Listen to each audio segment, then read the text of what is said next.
കേരളത്തിലെയും കേന്ദ്രത്തിലെയും സർക്കാരുകൾ ജനവിരുദ്ധ നയങ്ങളാണ് പിന്തുടരുന്നതെന്നും അധികാരത്തിൽ തുടരാൻ രാജ്യ താൽപര്യങ്ങൾ ഹനിക്കുന്ന നിലപാടാണ് കേന്ദ്രം സ്വീകരിക്കുന്നതെന്നും കോൺഗ്രസ് നേതാവ് പ്രിയങ്ക ഗാന്ധി പറഞ്ഞു. ഇരിട്ടിയിൽ UDF സ്ഥാനാർത്ഥികളുടെ തിരഞ്ഞെടുപ്പ് പ്രചാരണത്തിൽ പങ്കെടുത്ത് സംസാരിക്കുകയായിരുന്നു Priyanka Gandhi. Just like the BJP government at the center, in the state, this government operates on fear. ഇന്ന് കേന്ദ്രത്തിൽ ബിജെപിയുടെ സർക്കാർ എങ്ങനെയാണോ പ്രവർത്തിക്കുന്നത് അതുപോലെ തന്നെ കേരളത്തിലുമുള്ള സർക്കാരും ഭയത്തിൽ നിന്നുകൊണ്ടാണ് ചെയ്യുന്നത്. It oppresses anybody who tries to speak against it or ask questions. But this is not what a democracy is. അവർ ചോദ്യം ചോദിക്കുന്ന, അവരെ വിമർശിക്കുന്ന എല്ലാവരെയും അടിച്ചമർത്താനാണ് രണ്ട് സർക്കാരുകളും ശ്രമിച്ചുകൊണ്ടിരിക്കുന്നത്.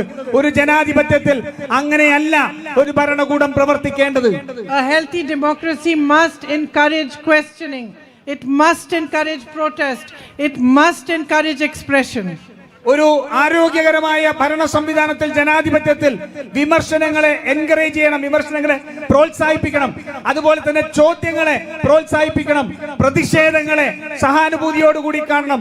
പക്ഷെ അതല്ല ഇന്നിവിടെ സംഭവിച്ചുകൊണ്ടിരിക്കുന്നത്. Look, sisters and brothers, we have more problems coming our way. നമ്മുടെ പ്രിയപ്പെട്ട സഹോദരി സഹോദരന്മാരെ, നിങ്ങൾക്ക് ഇനിയും കൂടുതൽ പ്രശ്നങ്ങളാണ് നിങ്ങളുടെ ജീവിതത്തിലേക്ക് വരാൻ പോകുന്നത്.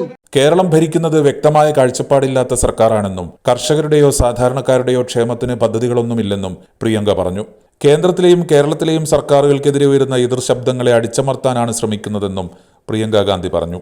Every community is facing problems. Every step of the way there are hurdles. And the government, instead of acting as a support system, instead of creating opportunities for you to move forward, seems to be an impediment at every step. അതുകൊണ്ട് എല്ലാ വിഭാഗങ്ങൾക്കും അവരുടേതായ പ്രശ്നങ്ങളുണ്ട്. അവർ ഓരോ ചുവട് മുന്നോട്ട് പോകുമ്പോഴും അവരുടെ മുന്നിൽ പ്രതിബന്ധങ്ങൾ മാത്രമാണുള്ളത്. ഈ സംസ്ഥാന സർക്കാർ ആ പ്രതിബന്ധങ്ങളെ തരണം ചെയ്യാൻ അവർക്ക് പിന്തുണ കൊടുക്കേണ്ടതിന് പകരം ആ സർക്കാരിന്റെ കൂടി പ്രവർത്തികളിലൂടെ അവരുടെ ജീവിതം കൂടുതൽ ദുഷ്കരമായി മാറുകയാണ്. What you need today more than anything else is a government with a vision, with an understanding of where Kerala needs to go and what can be built for your future. ഇന്ന് ഈ നാടിന് ഏറ്റവും ആവശ്യമുള്ളത് ദീർഘദൃഷ്ടിയുള്ള, കൃത്യമായ ഒരു വീക്ഷണമുള്ള ഒരു സർക്കാരിനെയാണ്. ഈ നാട് എങ്ങോട്ടാണ് പോകേണ്ടത്, ഇവിടെ എന്താണ് സംഭവിക്കുന്നത് എന്ന് മനസ്സിലാക്കാൻ കഴിയുന്ന ഒരു ഭരണകൂടത്തെയാണ് ഈ നാടിന് ആവശ്യം. ജനങ്ങൾക്കൊപ്പം നിൽക്കുന്ന ഒരു സർക്കാർ ഇവിടെ ഉണ്ടായിരുന്നോ എന്ന് എല്ലാവരും ചിന്തിക്കണമെന്നും പ്രിയങ്ക ഗാന്ധി കൂട്ടിച്ചേർത്തു. ഇരിക്കൂർ, പേരാവൂർ, മട്ടന്നൂർ മണ്ഡലം UDF സ്ഥാനാർത്ഥികളായ അഡ്വക്കേറ്റ് സജീവ് ജോസഫ്, അഡ്വക്കേറ്റ് സണ്ണി ജോസഫ്, ചന്ദ്രൻ തില്ലങ്കേരി തുടങ്ങിയവർ പങ്കെടുത്തു.